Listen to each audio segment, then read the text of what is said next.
Good morning, everyone, and welcome back to 10 Minutes of Foodtech, with the podcast that lets you virtually meet the best players of global agri-food-tech ecosystem. Today, we talk about open innovation with the best open innovation platform in the world, born in Silicon Valley, that 2 years ago launched the first open innovation program in Italy, of course, focused on food and beverage. I'm talking about Plug and Play. And today we have the big pleasure to host Arianna Maschietto. Arianna, please help me with your position because it's too long and looks to be so complex and important. Well, thank you so much, first of all, Antonio. I'm actually Corporate Partnership and Program Manager at Plug and Play Italy. Thank you, Arianna. I swear I read it before to introduce you, but I forgot. So very, very sorry. Arianna, we have just 10 minutes, something more, so let's jump immediately to the first question. Arianna, as I mentioned, you launched the Italian program 2 years ago with, we underlined, reliable partners, two behemoths such as Esselunga, Lavazza, and Tetra Pak Italy. Can you just briefly take stock of this first 2 years of food innovation in Italy? Well, so let me tell you, the past 23 months have been really a roller coaster. It's been like a great evolution. Like from a plug and play perspective, there's been we've seen a growth. So we started with few partners, as you said. We actually started with 4 partners, as you look at Lavazza, Tetra Pak, and UniCredit in Italy, and we have expanded. Now, so today we have 8 partners, 3 in the food and beverage and 2 in the fintech space. We have launched also a sustainability vertical with the A2A, Buzzi Unicem, one partner that is going to be announced soon. We have run the Facebook Accelerator program for EMEA and LATAM, and we have launched the first accelerator program with the CDP, with Cassa Depositi e Prestiti, the Motor Valley Accelerator, and we're going to also shortly announce a new partner who has joined the platform. But that's not it. So we actually have accelerated, just in Italy, more than 130 startups coming from all over the world, because we had them coming in from California all the way, South America. We go back to Europe, down to Africa, Middle East, and Asia, all the way down to Kiwiland, which is New Zealand. So we also doubled the team and got a brand new office in downtown Milan. I think has been quite of a good path for the past 23 months. Thank you, Arianna. So besides food, as you showed, in Italy there is a huge willingness of innovation. So we are both Italian, so we surely perfectly, it makes surely make big pleasure. And sustainability, food, fintech, very, very, very powerful. And Arianna, so now you think, you mentioned, of course, other vertical. Do you think that projects and initiatives such as Plug and Play can be considered as powerful catalysator in building an innovation ecosystem? So in this case, we talk about agri-food-tech, but you mentioned other verticals, so can be catalysator to promote and stimulate the innovation in a country. No, absolutely. So let's start with numbers, in Italy, and I'm going to talk mainly, related to food and beverage because it's the most established program, and then we added also sustainability, and those have seen a real touch and a real impact. And we have seen like a conversion rate. So all the startups that have joined the 2 programs in this case, we're seeing a 67% conversion rate. So out of 100 startups, 67 were actually working with corporates, and then we have already seen a few of the first startups who join our badges really becoming full-time suppliers. This really means that this kind of approach to open innovation can catalyze and drive innovation within the biggest corporation. And this is the fastest way.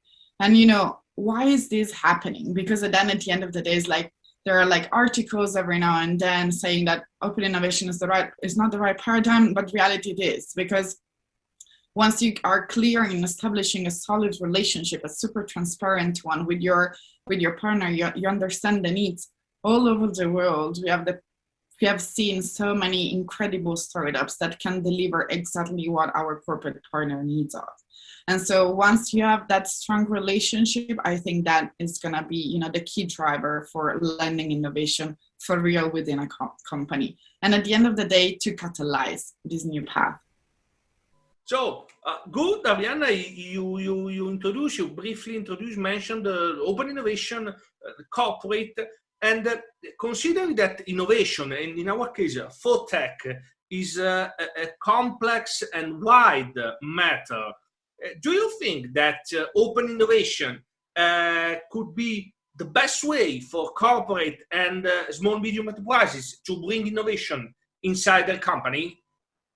Absolutely. I mean, you got to start by having the right kind of mindset within the company, right? If you don't have the right openness to startups and then to land open innovation, that is going to be super, super hard. But at the heart of open innovation is the fact that you are capable of looking outside. So at the moment where you have the opportunity to go outside, look for those startups that can fill one of the needs that you have. What's the result for a corporate? You're going to cut down, the production time. You're going to cut down the cost. You're going to cut down also on, the costs related to identifying the perfect and the right talent, which it is impactful as much as it brings up, the talents from, our country, but not only. And that is going to help in really finding that solution that can plug and play, like, as we say, something that otherwise would have taken so much longer. And let me tell you, in the first 3 months, our programs last 3 months, our acceleration program, we like to call them open innovation because the goal is to really make a pilot after them during the time.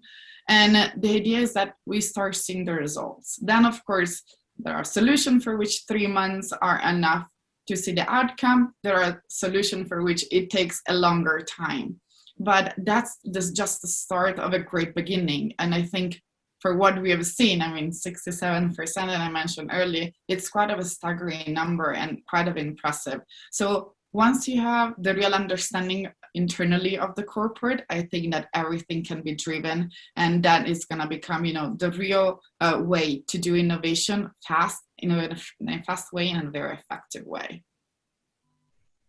Thank you, Arianna. Very, very interesting. And let's switch a little bit on the topics chosen by your partners. The recent report of AgriFondo indicated the investments in agrifood-tech for 30 billion last year. And considering that the food innovation goes on despite the pandemic. And talking about pandemic, there has been maybe a switch, or not a pivot, but a switch or a particular focus on some particular matters. One example about the others, if we can say, the project you did with Esselunga for skip the queue. So, for example, it can be probably something that probably could be COVID related because it avoided the people gathering. This is just an example, but there has been probably a switch to some particular focus due to COVID. Well, yes. So you mentioned one great example, and when we were dealing 1 year ago with the pandemic, with a player such as Esselunga, we had really to think about, okay, what are we gonna do now to help our corporate who has a specific need? Okay, at that time, has been told in several instances, but that had the risk to impact negatively on the reputation of such a great corporate that we have and that we know that Esselunga is. And so we had just to refocus a little bit on understanding the time being. Then let me tell you, there have been delays because when you're talking about food and despite the fact that the only industry that could really work, but at the same time, sometimes labs might have been closing. We had factories being closed also, so with very reduced access. So they just took a longer time. But despite that, we've seen, a strong interest in really making innovation happening. And this is not only for food. If I take, and I'm not only saying this Italy-wise, but if we look at what has happened at Evolution, a plug and play globally as an open innovation platform, just last year, we have earned the trust of more than 120 new corporate partners. And, they're normally Fortune 500 kind of corporates.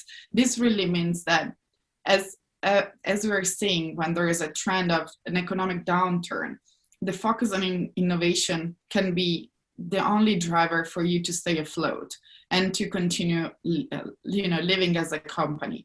So making sure that you're always learning from what is outside, taking it inside, and really make sure that the things are gonna go along.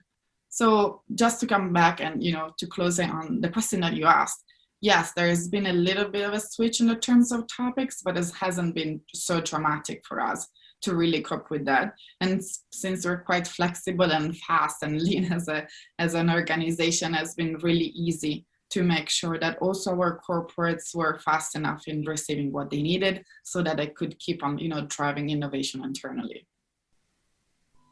Thank you very much, Arianna. It has been a great pleasure to have this interesting and great overview about Plug and Play Italy.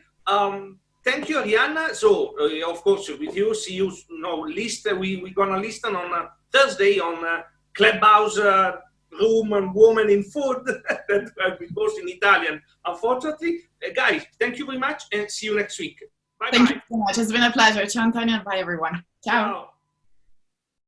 Thank you, guys, and a special thanks to FeedSpot who have included us in the top 10 food tech podcasts to follow in 2021. So check it out on blog.feedspot.com/foodtechpodcast, and don't forget to follow the TheFoodCons at For Good Fooding on our social channel. Check it out.